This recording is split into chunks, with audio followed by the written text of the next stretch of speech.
So I'm going to go over a bicep tip today. We're going to talk about the bicep curl and something you can do to get more focus on your peak, build the bicep up a little bit higher, and work on developing that muscle a little bit better. It's a simple tip, something most people don't know about though. Most people do the bicep curl, but they don't add in this modification. We're going to show you this modification today and show you how you can build the peak on your bicep a little bit better than you have right now. Because who doesn't want better arms, right? All right, let's do it. So you're gonna need your barbell here. Doesn't have to be heavy. Most people do the curl with the elbows in the front here. Most of the time you come to the gym, you'll see people doing the barbell curl with the elbows in the front.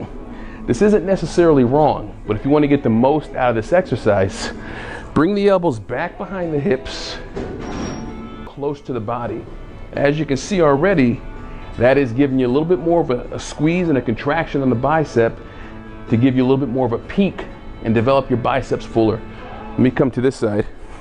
Elbows back behind the hips. Pull the barbell close to your body and flex the biceps up and down. So now you see the difference in the biceps when the elbows are in the front here. You're here. You're getting a lot more shoulder movement. But now if we bring the elbows back and curl here, you get a lot more contraction. Hope this was informative. Hope you like that tip. Remember, keep the elbows back.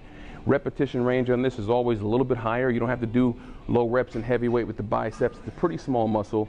Focus on 12 to 15 repetitions.